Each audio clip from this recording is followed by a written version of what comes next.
Hello dear students, let's start our study once again.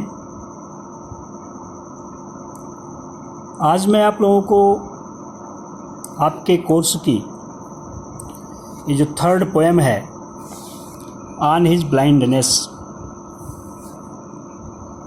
On his blindness का मतलब है अपने अंधेपन पर, मतलब अपने अंधेपन के बारे में। ये जॉन मिल्टन की कविता है जो कि आप देख रहे हैं कि 1608 में जन्मे थे और 1674 में इनकी मृत्यु हुई थी। मतलब 17वीं शताब्दी के एक कवि हैं जॉन मिल्टन जी। एक आध्यात्मिक कवि माने जाते हैं। इनकी रचनाओं में हमेशा भगवान, भगवती, देवी देवता, जादू टोना, भूत प्रेत, इन्हीं सभी बातों का वर्णन होता है। हाँ, लेकिन हर रचना से कुछ न कुछ सीख ज़रूर मिलती है। जैसे ऑन हिज ब्लाइंडनेस ये जो रचना है, इसमें वह भगवान की परम शक्ति, भगवान को परम शक्ति के रूप में, सुप्रीम पावर के रूप में इस ब्रह्मांड के व्यक्त किए हैं। ऑन हिज ब्लाइंडनेस अपने अंधेपन के बारे में एक सोनेट है। सोनेट मीन्स 14 लाइन की कविताओं को सोनेट कहा जाता है। जैसे आप 11th में मर्सी पढ़े हैं, तो देखिए जैसे हिंदी में छंद में आप लोग दोहा, सोरठा, चौपाई ये सब जानते हैं। बिल्कुल वैसे ही अंग्रेजी में भी लिरिक होती है। Sonnet, ballad, elegy, ode, epic, ये सब पोएट्री की धाराएं हैं, पोएट्री की कैटेगरीज हैं। चूँकि आप लोगों के कोर्स में इनसे संबंधित कोई प्रश्न नहीं पूछा जाता है, इसलिए आपको ये सब बातें पढ़ाई भी नहीं जाती हैं। जॉन मिल्टन ऐसे कवि हैं कि अगर आप अंग्रेजी पढ़ेंगे, जब भी आप अंग्रेजी विषय पढ़ेंगे तो जॉन मिल्टन जैसे कवि को आपको ज़रूर पढ़ना पड़ेगा। इन्होंने नाटक भी लिखा है, बहुत बड़े रचनाकार हैं ये। यहाँ इस कविता में ये बताया गया है कि जब ये 44 वर्ष के थे तो अंधे हो गए थे। पूर्ण रूप से इनको दिखना बंद हो गया, पूर्ण रूप से ब्लाइंड हो गए, अंधे हो गए। और ये सोचते हैं कि मैं तो अंधा हो गया और जो कविताओं को रचने की मेरी एक क्वालिटी है, मेरे अंदर जो एक एबिलिटी है, वो बेकार पड़ी हुई है। ईश्वर से वो शिकायत करते हैं कि ऐसा आपने क्यों किया, और वो आशा करते हैं कि मृत्यु के बाद जब मैं अपने जीवन का लेखा जोखा पेश करूंगा तो ईश्वर को ये अच्छा ना लगे, कहीं वह मुझे फटकारे ना, डांटे ना कि मैंने तुमको एक कंपोजिशन का पावर दिया था, उसका सदुपयोग तुमने क्यों नहीं किया। अब तुरंत इनको ईश्वर की महानता याद आती है और समझते हैं कि नहीं, ऐसा कुछ नहीं है।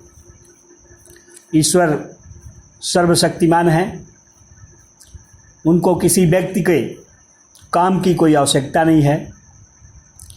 पहले तो ये पश्चाताप करते हैं, फिर ईश्वर का गुणगान करते हैं। इस कविता में शुरुआत तो यहीं से करते हैं कि मैं जब इस पर विचार करता हूँ कि मेरी आधी उम्र के पहले ही मेरी ये आईसाइट कैसे ख़त्म हो गई, और जो एक कविताओं को रचने की योग्यता मेरे अंदर थी वो बेकार पड़ी हुई है।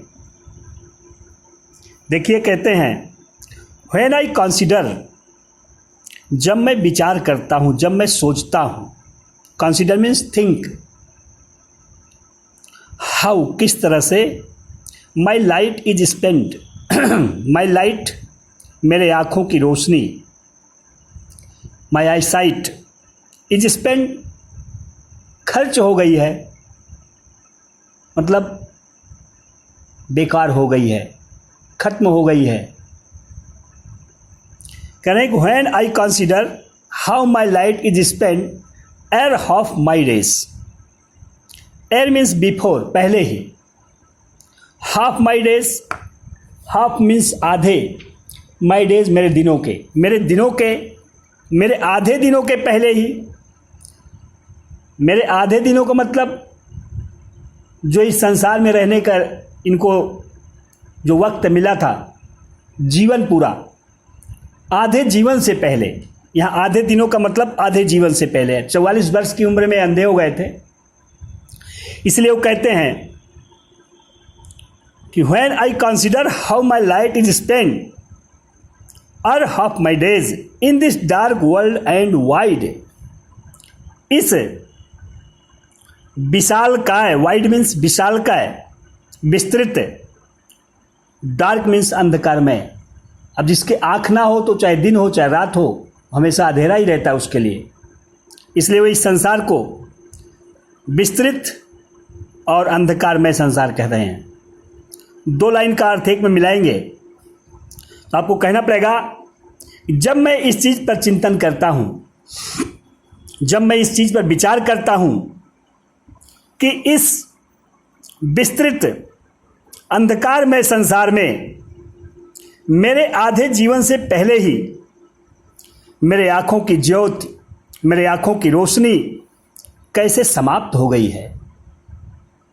दो लाइन का अर्थ यही हुआ, जब मैं इस चीज़ पर मनन करता हूँ, चिंतन करता हूँ, जब मैं इस चीज़ को सोचता हूँ कि इस विशालकाय, इस विस्तृत अंधकार में संसार में मेरे आधे जीवन से पहले ही मेरे आँखों की रोशनी, मेरे आँखों की ज्योति किस तरह से खराब हो गई है।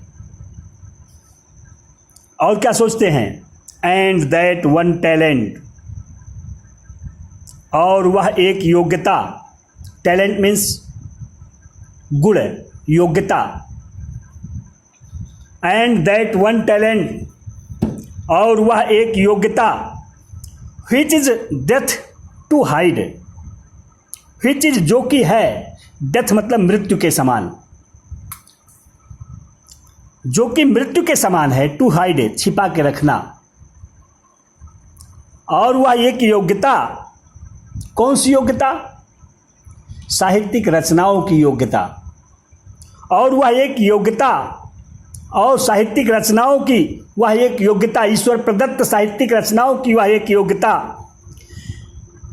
जो कि मृत्यु के समान है, टू डेथ छिपाना, मतलब जिसे छिपाना, जिसे रोक करके रखना, जिसे छिपा करके रखना एक तरह से नैतिक मृत्यु जैसी है।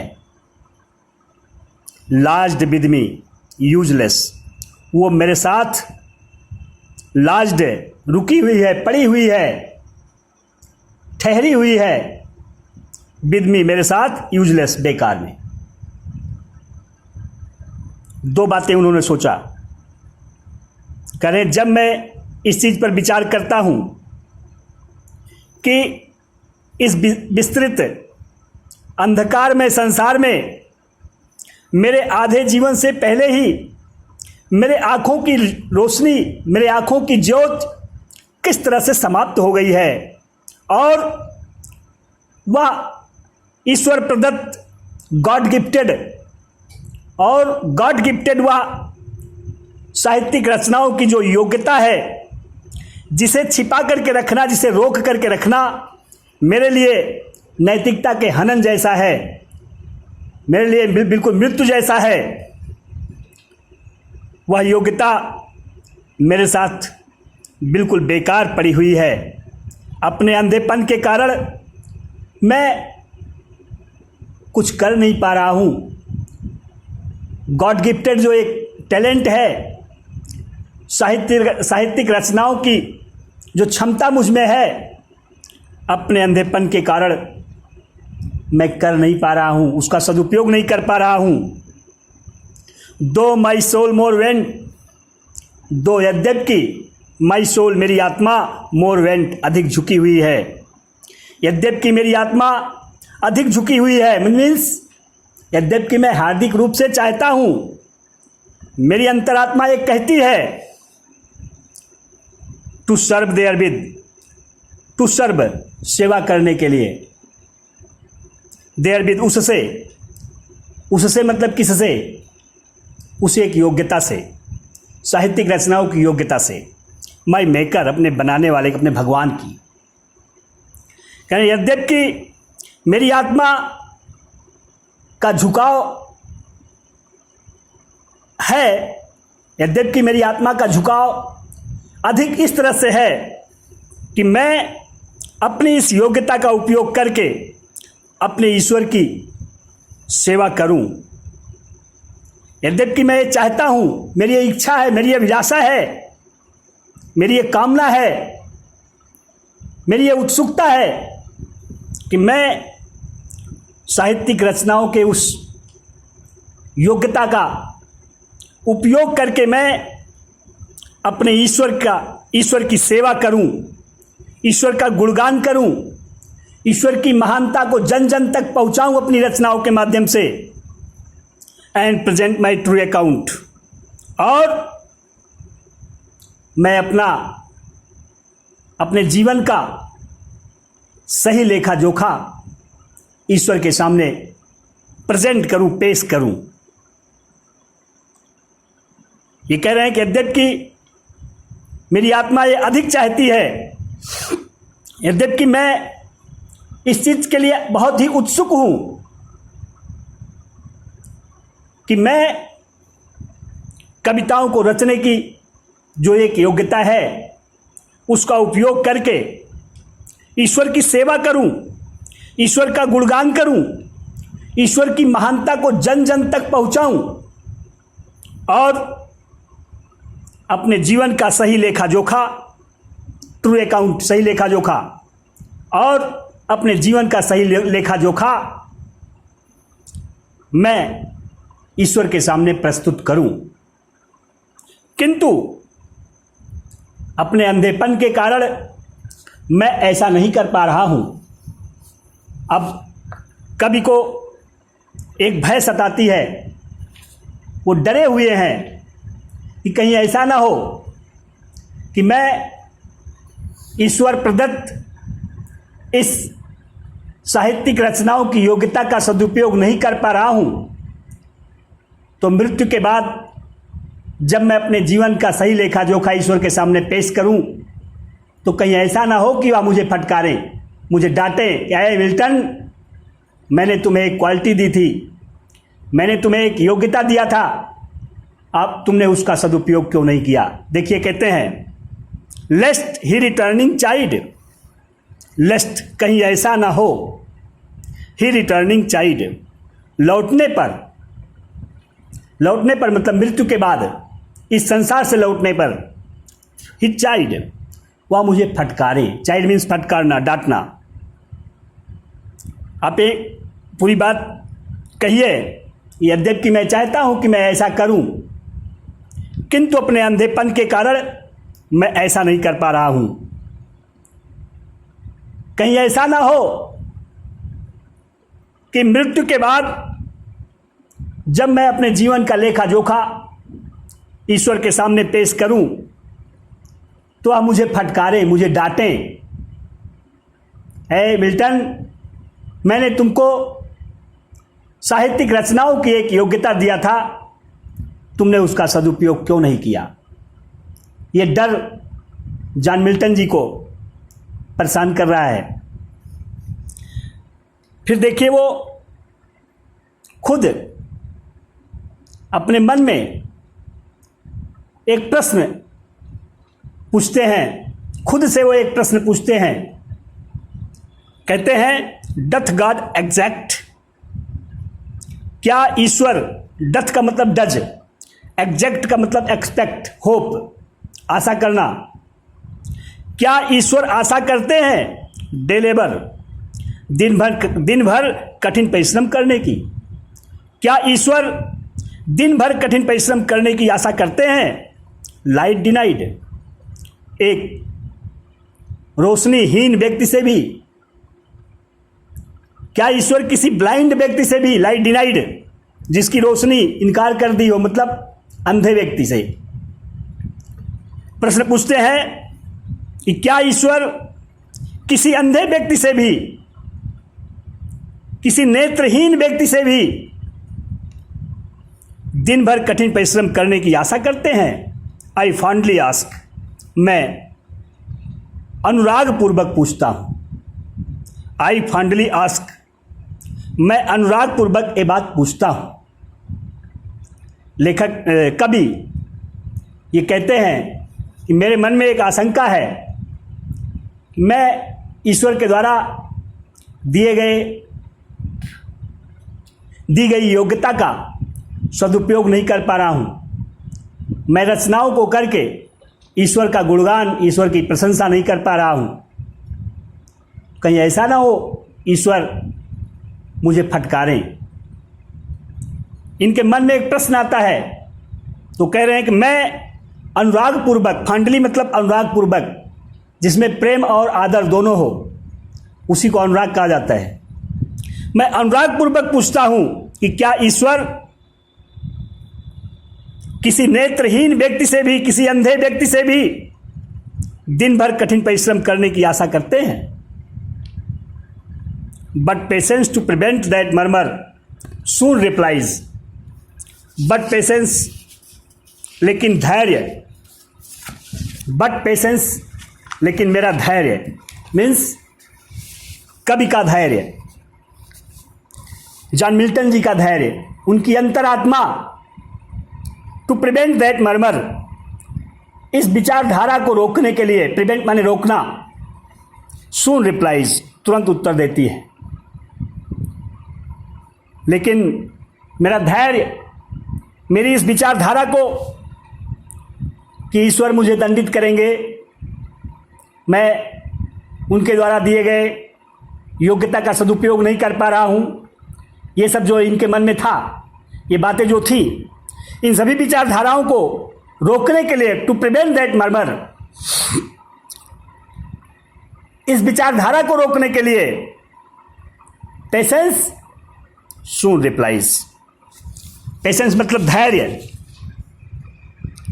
ये धैर्य सून रिप्लाइज तुरंत उत्तर देता है। यहां पर्सनिफिकेशन है, पेशेंस को सजीव जैसा माना जा रहा है। क्या उत्तर देता है? God doth not need, God doth not need मतलब डज नॉट नीड, ईश्वर को आवश्यकता नहीं है, ईश्वर को जरूरत नहीं है आइदर मैन्स वर्क, किसी आदमी के काम की, आर हिज ओन गिफ्ट्स, अथवा अपने, हिज का एच कैपिटल लेटर में है, इसका मतलब ईश्वर का गुण, ईश्वर की गिफ्ट, अपने निजी गिफ्ट के बदले में कुछ पाने की। लेकिन मेरी इस विचारधारा को रोकने के लिए मेरा धैर्य तुरंत उत्तर देता है कि ईश्वर महान है। ईश्वर को किसी व्यक्ति के द्वारा किए गए किसी काम की अथवा खुद के द्वारा दिए गए उपहार के बदले में किसी चीज की कोई जरूरत नहीं है। गॉड डथ नॉट नीड, ईश्वर को जरूरत ही नहीं है आइदर मैन्स वर्क और हिज ओन गिफ्ट्स, किसी आदमी के काम की या अपने निजी उपहार के बदले में किसी चीज को पाने की। मेरी इस विचारधारा को खंडित करने के लिए, मेरी इस विचारधारा को रोकने के लिए मेरा धैर्य तुरंत उत्तर देता है कि नहीं, जैसा तुम सोच रहे हो ये गलत है। ईश्वर महान है। ईश्वर को किसी व्यक्ति के द्वारा किए गए किसी काम की अथवा खुद के द्वारा दिए गए योग्यता, उपहार, गुण के बदले में किसी चीज की कोई जरूरत नहीं होती है। Who best bear his mild yoke they serve him best. Who, जो लोग वेस्ट वियर अच्छी तरह से सहन कर लेते हैं, हिज माइल्ड योक, उनके हल्के फुल्के तकलीफों को, वे लोग जो ईश्वर के द्वारा दी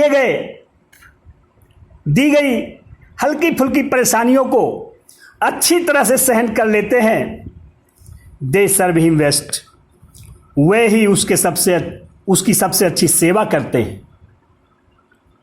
मीन्स, जैसे आप जानते हैं इस दुनिया में अगर किसी के ऊपर कोई तकलीफ आ जाती है तो वो ईश्वर, भगवान, देवी देवता सबको कोसने लगता है। ये नहीं करना होता है। अगर आप ईश्वर के फेवरेट होना चाहते हैं, कृपा पात्र होना चाहते हैं, तो आप ऐसा कुछ ना करिए। ईश्वर इम्तहान लिया करता है बार बार, समय समय पर। यदि आपको थोड़ी बहुत तकलीफ ही हो जाए, वो ये कर रहे हैं कि who best bear his mild yoke, जो उनके द्वारा हिज माइल्ड योग, हिज मतलब ईश्वर के द्वारा, उनके मतलब ईश्वर के, एच कैपिटल लेटर में लिखा हुआ है, जो उनके हल्के फुल्के कष्ट को अच्छी तरह से सहन कर लेते हैं, उस तकलीफ के खिलाफ कोई शिकवा शिकायत नहीं करते हैं, किसी पर कोई दोषारोपण नहीं करते हैं, बल्कि आसानी से, सरलता से उसे झेल जाते हैं, दे सर्व हिम बेस्ट, वे ही ईश्वर की सबसे अच्छी सेवा करते हैं। नाउ इन द लास्ट,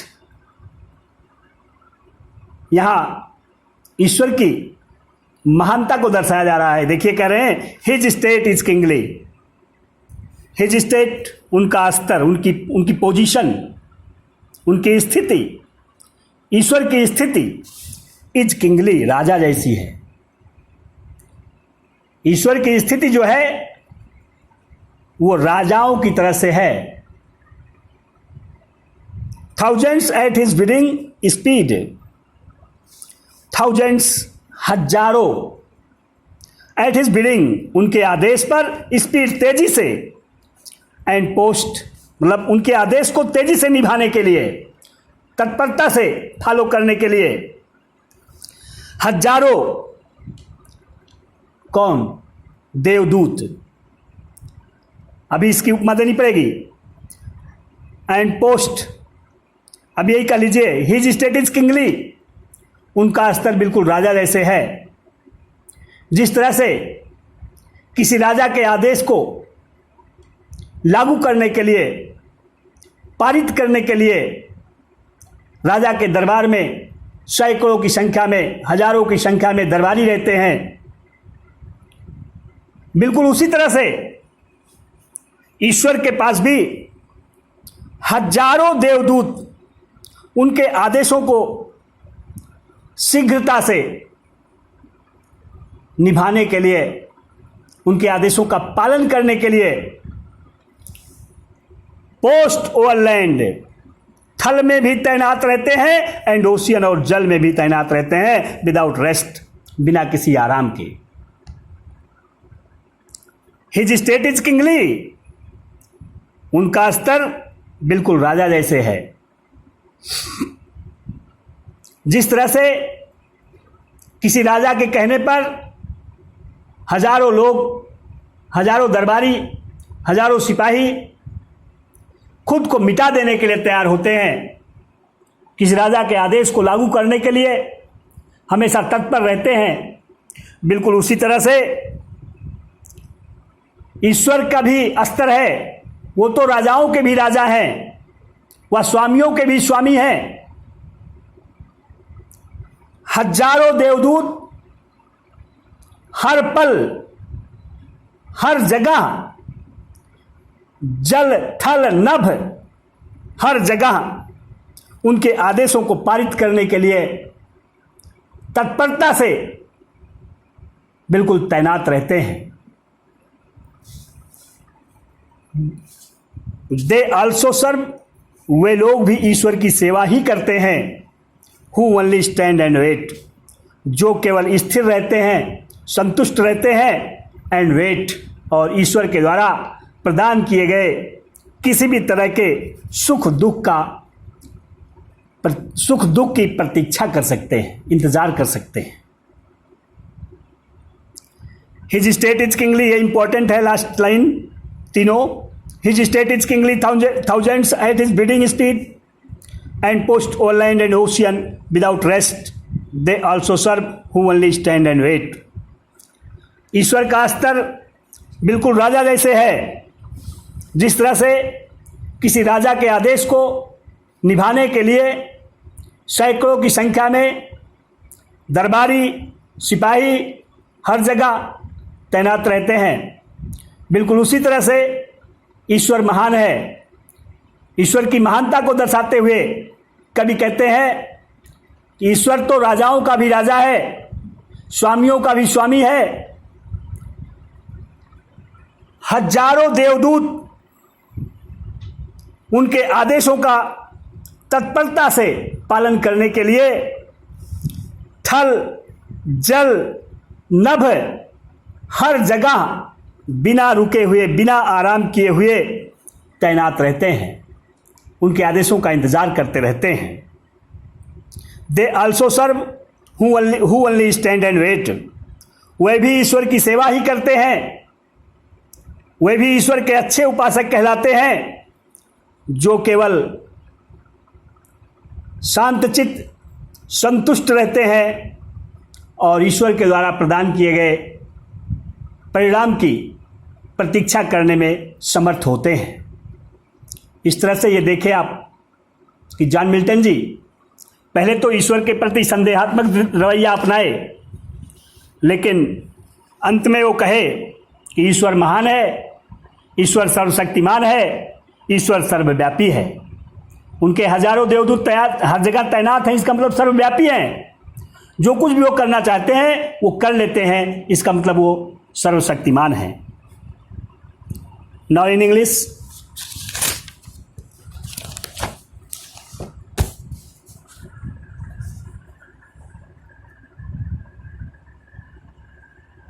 आप बताइए, थोड़ा सा इंट्रोडक्शन देना पड़ेगा पोएम के बारे में।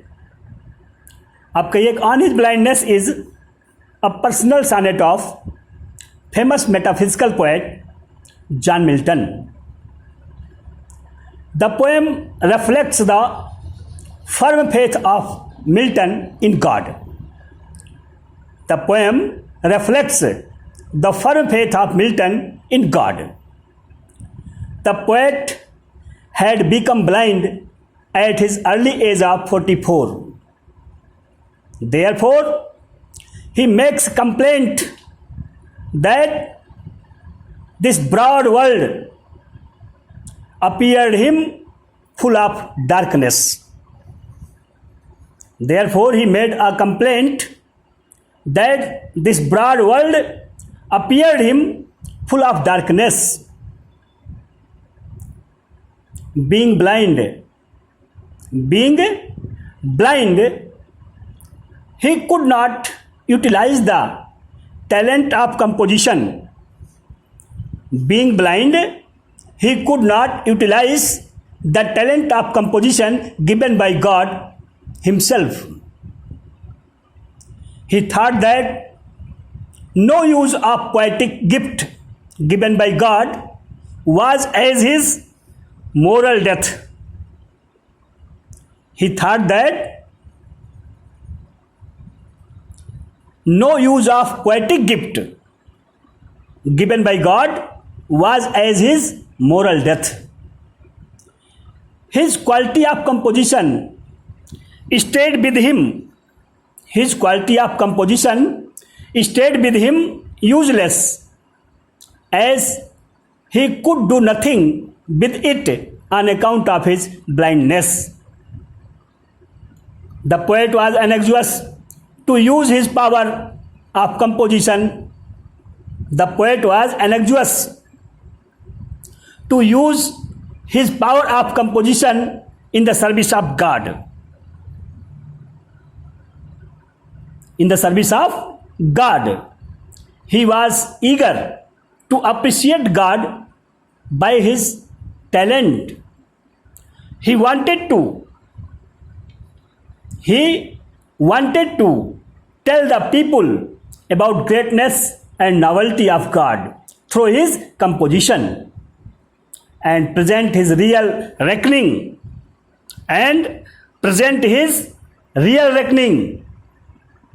after his death, but he was unable to do so because he had gone blind. The poet was afraid of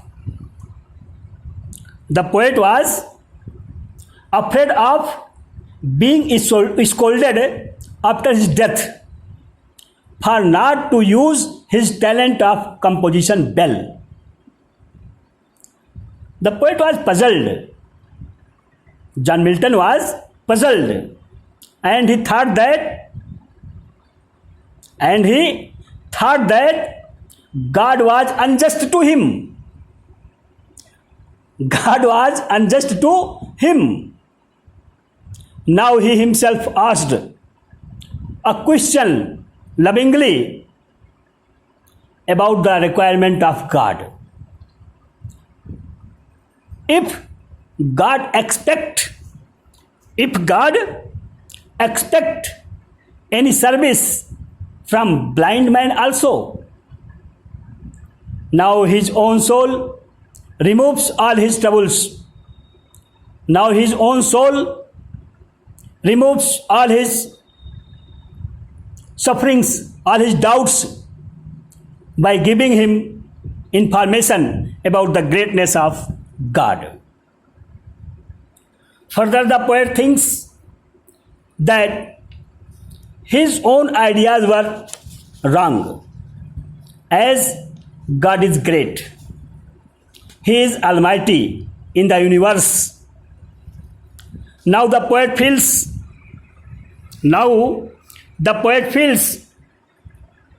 that God does not need. Now the poet feels that God does not need the service of a man in exchange of abilities given to him. God gives tests. God gives tests from time to time by giving some troubles, by giving some sufferings. The people should endure all the conditions easily, without any complaint, if they want to become favorite of God. The people should endure all the conditions easily, without any complaint, if they want to become favorite of God. They serve God in the best possible way. They serve God in the best possible way, who tolerate the misfortunes of life happily.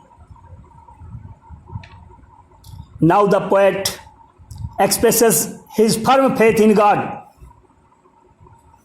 In his view, God is the King of Kings. God is all powerful. There are thousands of nymphs ready everywhere to carry out the commands of God. In this world, a king has thousands of courtiers to follow all his orders quickly. In this world, a king has thousands of courtiers to follow all his orders quickly. In the same way, thousands of angels, thousands of nymphs are ready to follow the commands of God in not only land and ocean but also heaven. In this way, it is clear that in the view of poet, God is not only omnipotent but also omnipresent.